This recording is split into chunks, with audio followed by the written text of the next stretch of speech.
ਸਤਿ ਸ਼੍ਰੀ ਅਕਾਲ ਦੋਸਤੋ, मैं संदीप ਤੁਹਾਡਾ ਸਵਾਗਤ ਕਰਦਾ ਆਪਣੇ YouTube ਚੈਨਲ ਦਾ ਪੇਜ ਤੇ। ਅੱਜ ਆਪਣਾ ਗੱਲਬਾਤ ਦਾ ਵਿਸ਼ਾ ਹੈਗਾ ਯੁੱਧ ਜੋ ਰਸੀਆ ਤੇ ਯੂਕਰੇਨ ਦੇ ਵਿਚਕਾਰ ਚੱਲ ਰਿਹਾ ਕਿ ਆਮ ਬੰਦਿਆਂ ਨੂੰ ਇਹਦੇ ਬਾਰੇ ਜ਼ਿਆਦਾ ਨਹੀਂ ਪਤਾ ਚੱਲਦਾ।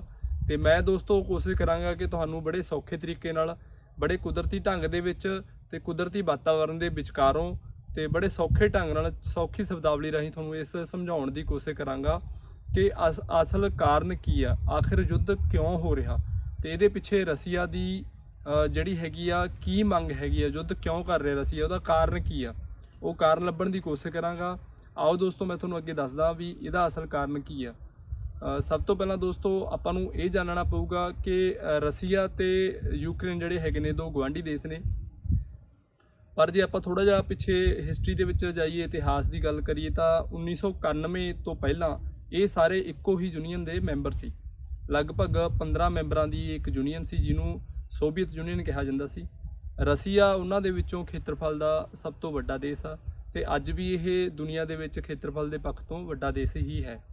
ਯੂਕਰੇਨ ਇਹਦਾ ਗਵਾਂਢੀ ਦੇਸ਼ ਹੈ ਤੇ ਬਾਕੀ ਦੇ ਜਿਹੜੇ ਦੇਸ਼ ਇਹ ਤੋਂ ਅਲੱਗ ਹੋਏ ਨੇ ਛੋਟੇ ਦੇਸ਼, ਉਹਨਾਂ ਨਾਲੋਂ ਯੂਕਰੇਨ ਸਾਰਿਆਂ ਤੋਂ ਵੱਡਾ ਖੇਤਰੀ ਦੇਸ਼ ਹੈ ਜਿਹਦਾ ਖੇਤਰਫਲ ਦੂਸਰੇ ਯੂਨੀਅਨ ਦੇ ਮੈਂਬਰਾਂ ਦੇਸ਼ਾਂ ਨਾਲੋਂ ਵੱਧ ਖੇਤਰਫਲ ਹੈ।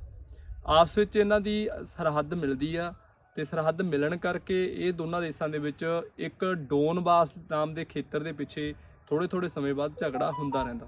ਜਿਵੇਂ ਆਪਾਂ ਨੂੰ ਪਤਾ ਹੈ ਵੀ 1992 ਦੇ ਵਿੱਚ ਇਹ ਦੇਸ਼ ਹੋਂਦ ਵਿੱਚ ਆਇਆਗਾ ਤੇ ਉਸ ਤੋਂ ਬਾਅਦ ਲੈ ਕੇ ਇਹਨਾਂ ਦੇ ਵਿੱਚ ਥੋੜਾ ਬਹੁਤਾ ਨੋਕ ਝੋਕ, ਕੁਝ ਝਗੜੇ ਚੱਲਦੇ ਰਹੇ ਤੇ 2014 ਦੇ ਵਿੱਚ ਵੀ ਇੱਕ ਯੁੱਧ ਇਹਨਾਂ ਦੋਨਾਂ ਦੇਸ਼ਾਂ ਦੇ ਵਿਚਕਾਰ ਹੋਇਆ ਸੀ।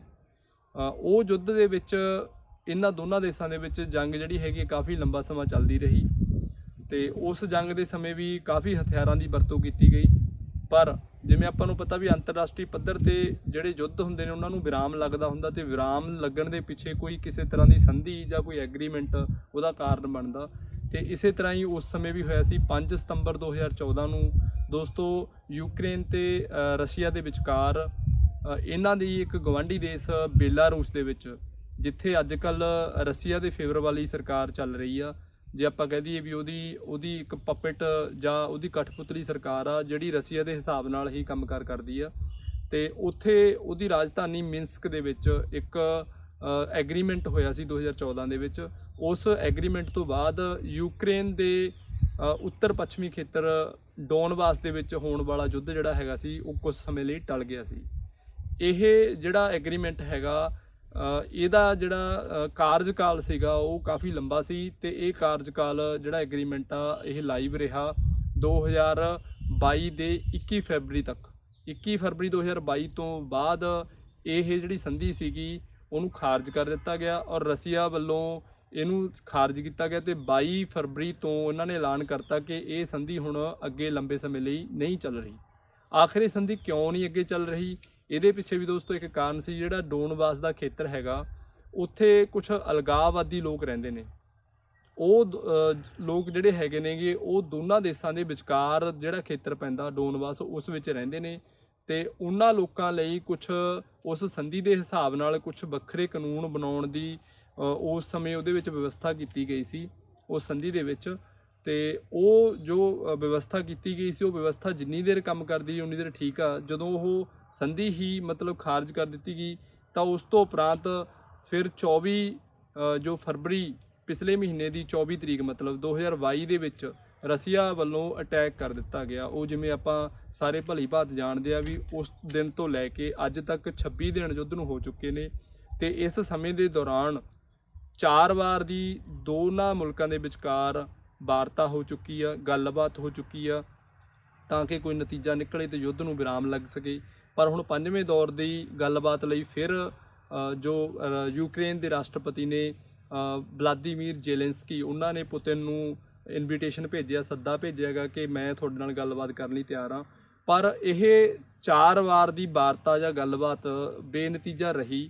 ਉਹਦੇ ਪਿੱਛੇ ਵੀ ਦੋਸਤੋ ਕਾਰਨ ਆ ਕਿ ਦੋਨੋਂ ਦੇਸ਼ ਆਪਣੀਆਂ ਸ਼ਰਤਾਂ ਤੋਂ ਪਿੱਛੇ ਨਹੀਂ ਮੁੜ ਰਹੇ।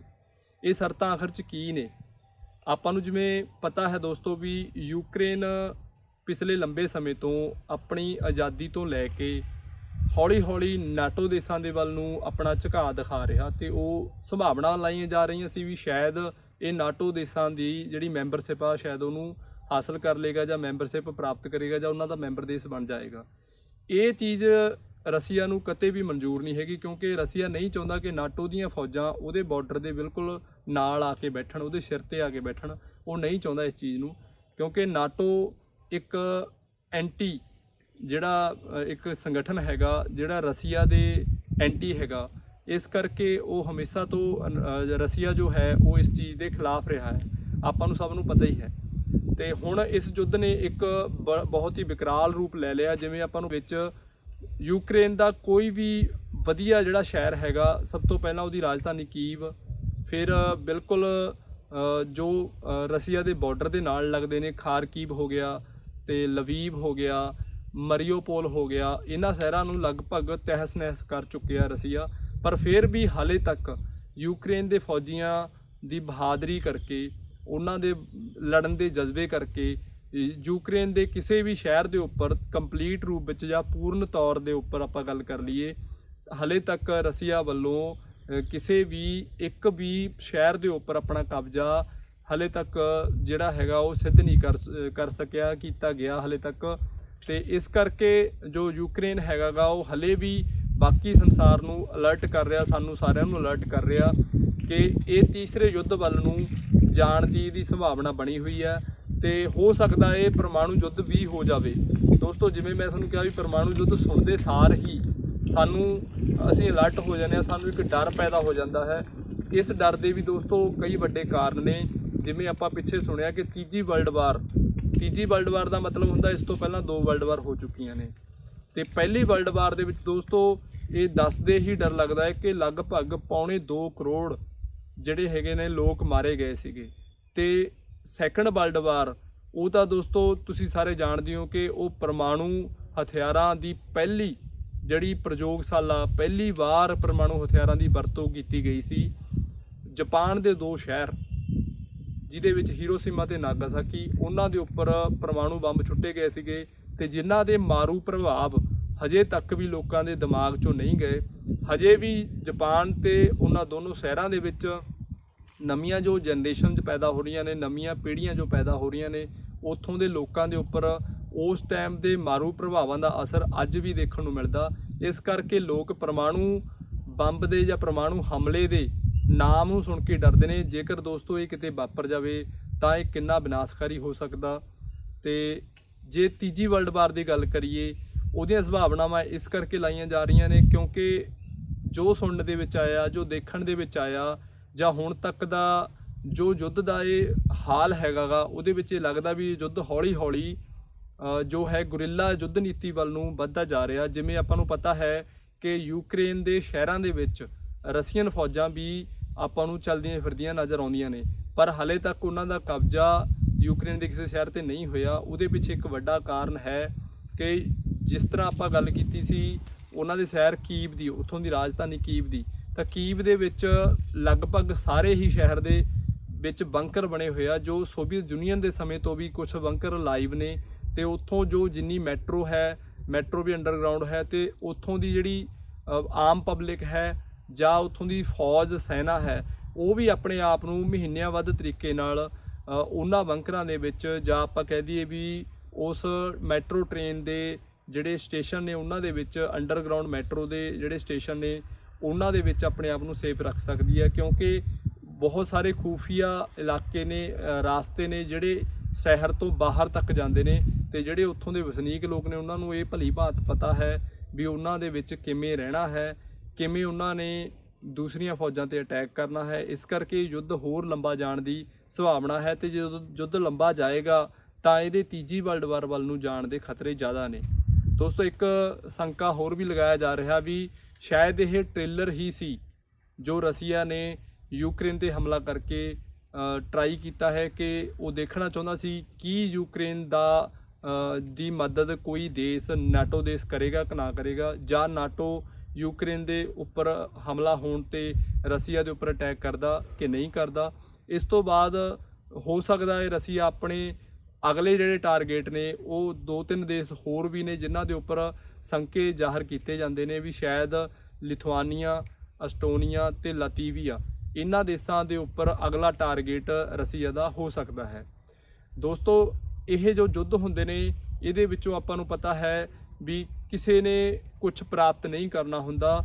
ਯੁੱਧ ਹਮੇਸ਼ਾ ਵਿਨਾਸ਼ਕਾਰੀ ਹੁੰਦੇ ਨੇ ਤੇ ਇਹਦਾ ਸਭ ਤੋਂ ਜ਼ਿਆਦਾ ਨੁਕਸਾਨ ਹੁੰਦਾ ਹੈ ਆਮ ਜਨਜੀਵਨ ਨੂੰ, ਆਮ ਲੋਕਾਂ ਨੂੰ।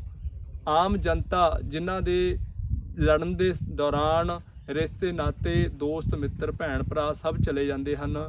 ਜੋ ਜ਼ਿਆਦਾ ਤੋਂ ਜ਼ਿਆਦਾ ਵਿਨਾਸ਼ ਹੁੰਦਾ ਹੈ ਤਾਂ ਉਹ ਆਮ ਜਨਜੀਵਨ ਦਾ ਹੁੰਦਾ ਹੈ, ਜੋ ਕਦੇ ਵੀ ਪੂਰਾ ਨਹੀਂ ਕੀਤਾ ਜਾ ਸਕਦਾ, ਜਾਂ ਜੋ ਇੱਕ ਵਾਰ ਚਲਾ ਗਿਆ ਉਹਨੂੰ ਵਾਪਸ ਨਹੀਂ ਲਿਆ ਸਕਦੇ। ਸੋ ਇਸ ਕਰਕੇ ਪਰਮਾਤਮਾ ਕਰੇ ਵੀ ਇਹ ਜਿਹੇ ਯੁੱਧਾਂ ਤੋਂ ਬਚਾਅ ਕੀਤਾ ਜਾਵੇ ਜਾਂ ਇਹ ਯੁੱਧਾਂ ਤੋਂ ਬਚਿਆ ਜਾਵੇ। ਰੱਬ ਕਰੇ ਕੋਈ ਦੇਸ਼ ਇਹਨਾਂ ਦੇ ਵਿੱਚ ਆ ਕੇ, ਵਿਚਕਾਰ ਆ ਕੇ ਕੋਈ ਸੰਧੀ ਕਰਾਵੇ। ਜਿਸ ਤਰ੍ਹਾਂ ਪਹਿਲਾਂ 2014 ਦੇ ਵਿੱਚ ਯੁੱਧ ਵਿਰਾਮ ਲੱਗਿਆ ਸੀਗਾ, ਇਹ ਅੰਤਰਰਾਸ਼ਟਰੀ ਪੱਧਰ ਦੀ ਕੋਈ ਸੰਸਥਾ ਦੁਆਰਾ ਜਾਂ ਅੰਤਰਰਾਸ਼ਟਰੀ ਪੱਧਰ ਦੀਆਂ ਕੁਝ ਸੰਧੀਆਂ ਹੋਣ ਜਿਸ ਨਾਲ ਇਹ ਯੁੱਧ ਰੋਕਿਆ ਜਾ ਸਕੇ। ਦੋਸਤੋ, ਮੈਨੂੰ ਲੱਗਦਾ ਵੀ ਮੇਰੇ ਦੁਆਰਾ ਦਿੱਤੀ ਹੋਈ ਜਾਣਕਾਰੀ ਤੋਂ ਤੁਸੀਂ ਸੰਤੁਸ਼ਟ ਹੋਵੋਗੇ, ਤੁਹਾਨੂੰ ਚੰਗੀ ਲੱਗੇਗੀ। ਤਾਂ ਤੁਸੀਂ ਹੋਰ ਜਾਣਕਾਰੀ ਲਈ ਬਣੇ ਰਹੋ ਸਾਡੇ YouTube ਚੈਨਲ ਨਾਲ, ਤੇ ਇਸ ਚੈਨਲ ਨੂੰ ਸਬਸਕ੍ਰਾਈਬ ਕਰਕੇ ਆਪਣੀ ਜਾਣਕਾਰੀ ਵਿੱਚ ਹੋਰ ਵਾਧਾ ਕਰੋ।